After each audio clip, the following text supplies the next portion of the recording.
¿Es el análisis funcional de la conducta el modelo más científico de la psicología? Me encontré con este post en Instagram y la verdad es que me pareció interesante para responderle a cada uno de los elementos que están colocados en él, justo porque creo que parte de muchísimos errores y que llega a conclusiones que para nada emergen de las premisas que esbozan y que además las premisas también parten de errores importantes que tumban todo. Yo creo que el más evidente está en el título de este post. ¿Es el análisis funcional de la conducta el modelo más científico de la psicología? Ya desde allí está siendo un revolvedero de un montón de cosas. Porque el análisis funcional de la conducta no es un modelo, tampoco es una teoría. El análisis funcional de la conducta es el método, la metodología que desarrolla B.F. Skinner para estudiar todos los elementos que él desarrolló en su teoría, la cual es conocida como el conductismo radical, o como muchos también la llaman, conductismo radical skinneriano. El análisis funcional de la conducta, Skinner lo desarrolla justo como una manera en la cual nosotros podemos poner a prueba los postulados y las hipótesis que él iba generando.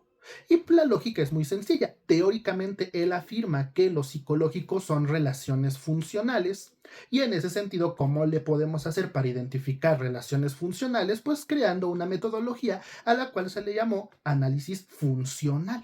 Es eso, una metodología que nos permite analizar, describir y explicar funciones. ¿Eso qué significa? Que el análisis funcional de la conducta, por supuesto que no es un modelo científico.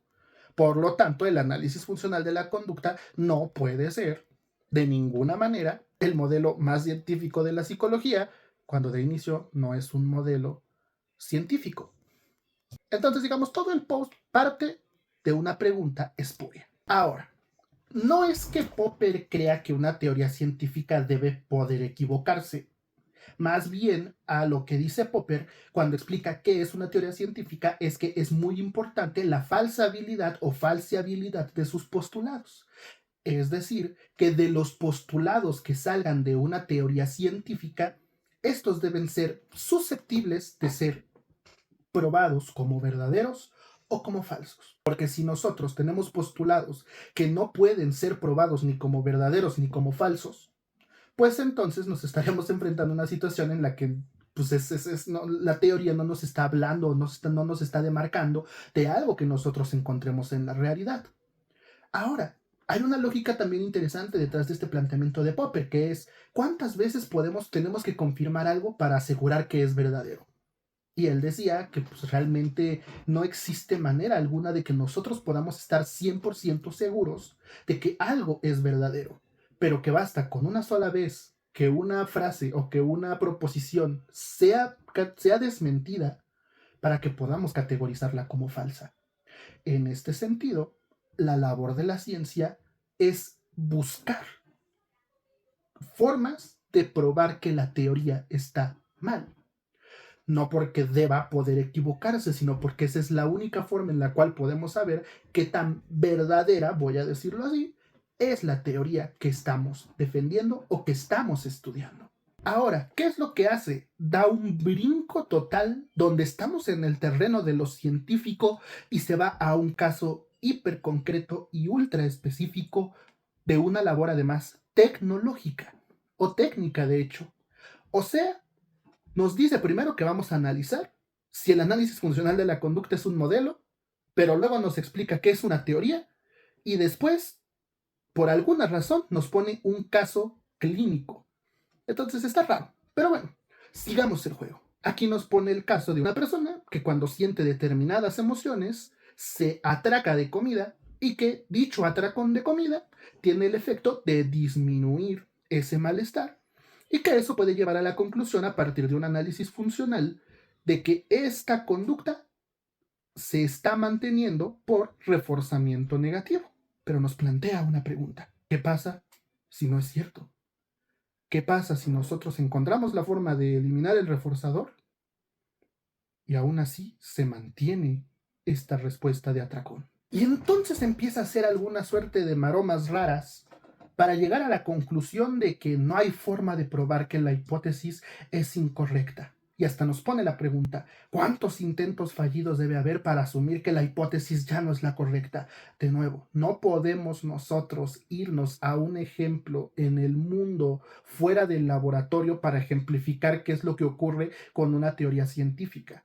Porque claro que afuera, en el mundo real, ya cuando aterrizamos las cosas en lo concreto, existen un montonal de variables que no podemos controlar y muchas veces ni siquiera podemos identificar, y que entonces lo que necesitamos hacer es, pues, ir a veces con diferentes hipótesis y poniéndolas a prueba. Pero ¿esto en qué aspecto? Esto en el entorno técnico, no en un entorno científico. Y ahora, supongamos, en un entorno técnico, hacemos lo que decía, eliminamos la sensación desagradable y nos damos cuenta que sigue con los atracones. ¿Qué es lo que hacemos? Pues ya nos dimos cuenta de que estaba equivocada la hipótesis.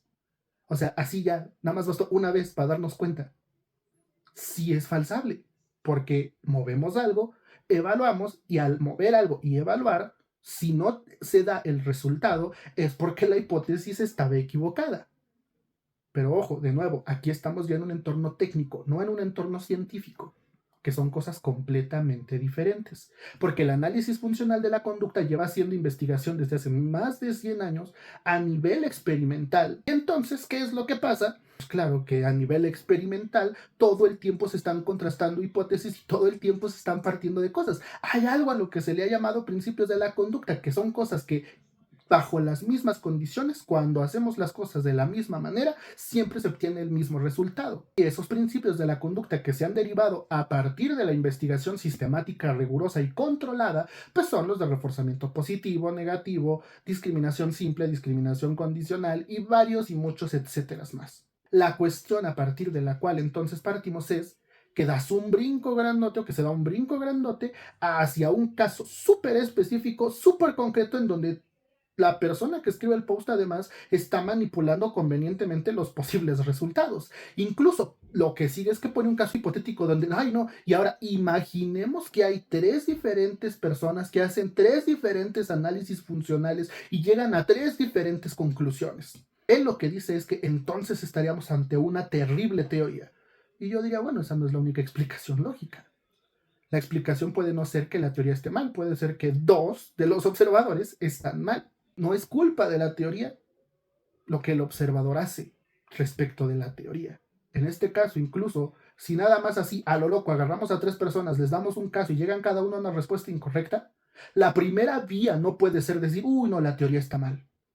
Tendríamos que hacer ensayos controlados y de nuevo tendríamos que pasarnos ahora sí a una metodología mucho más controlada para poder ahora sí averiguar exactamente qué es lo que está fallando, si las habilidades de alguno de los psicoterapeutas, si alguna de las hipótesis, si está faltando información, sí, etcétera. Pero no es que de inmediato uno descarte la teoría. Y entonces ya llega aquí ahora sí la persona que realizó el post a lo absurdo total. Dice que lo que se hace en esos casos es proteger la teoría porque es imposible que con los datos que se tienen se llegue a la explicación y muchas cosas de ese tipo que ya ahorita estarán viendo ahorita en las imágenes. Sin embargo, de nuevo, primero, parte de una pregunta espuria, porque, repito, el análisis funcional de la conducta no es un modelo, ni es una teoría científica, es una metodología. El análisis funcional de la conducta debe de servir para identificar, describir y explicar funciones.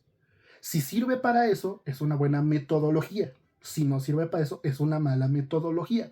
Pero aquí lo que está criticando es la metodología, no la teoría, ni mucho menos algún modelo específico. Ya que sabemos de esto, está hablando en un entorno clínico, ya no está hablando ni teóricamente, ni científicamente, ni siquiera tecnológicamente, está hablando técnicamente.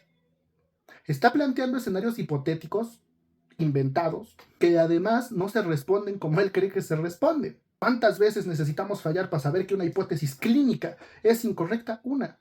Y es lo que hacemos todos.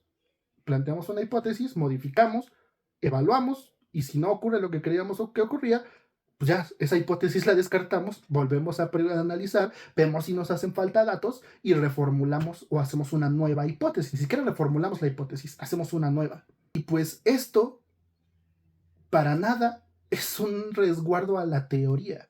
Esto es simplemente la forma de proceder de cualquier profesional técnico para resolver problemas. Un médico hace lo mismo. Va, recaba evidencia, emite un diagnóstico, da medicina y le dice, venga, revisión después. Si en la revisión no se ha aliviado la persona, pues va a decir, ok, ¿qué siente? ¿Cómo? Bueno, plan B, hagamos esto, tome esta medicina, evaluamos y reformulamos en caso de tener que hacerlo. El electricista hace lo mismo. Llega y dice, yo creo que puede estar fallando esto. Entonces va, lo mueve, revisa si se arregló el problema. Si no se arregló, reformula, dice, entonces ha de ser esto otro. Y va y lo cambia. Ese es el proceder técnico de absolutamente todas las profesiones. Porque no es un proceder científico, es un proceder técnico que parte de criterios diferentes en circunstancias completamente diferentes a las que se evalúan científicamente y que de hecho a nivel técnico nada tienen que ver con la teoría. Si yo traigo a 3 electricistas y cada uno me dice que algo diferente está pasando, ¿cómo sé quién tiene la razón? Pues porque cada quien haga lo que dice que va a funcionar y vemos cuál tiene con cuál funciona. Así lo sabemos. El que 2 de los 3 se hayan equivocado atenta contra las leyes de la termodinámica, atenta contra las leyes de la gente, de los científicos y de las teorías sobre la electricidad, o nos dice que en realidad así no funciona la electricidad. No, no, eso no altera en nada la teoría. Lo mismo a nivel psicológico. Si soy un técnico, analizo un problema y después otra persona analiza el mismo problema y otra persona analiza el problema y llegan a conclusiones diferentes, eso de ninguna manera atenta contra la teoría. Eso de ninguna manera atenta contra algún modelo y eso tampoco atenta contra la metodología.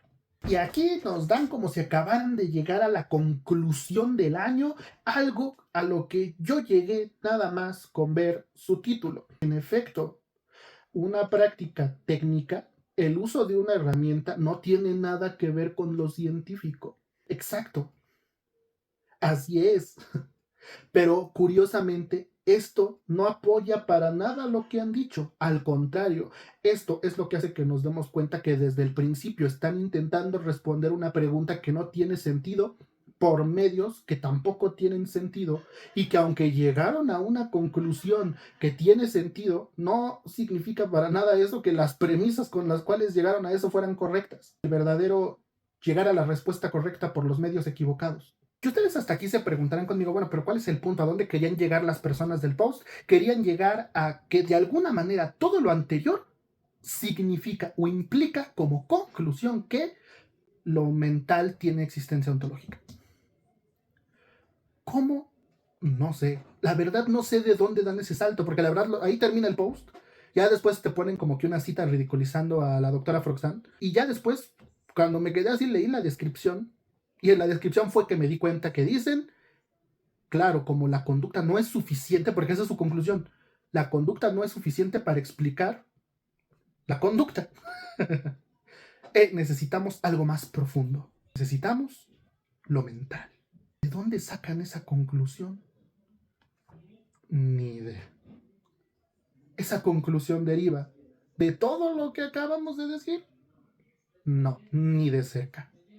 La pregunta es espuria, critican un modelo, explicándonos la teoría, contrastándola con un caso clínico para llegar a una conclusión ontológica.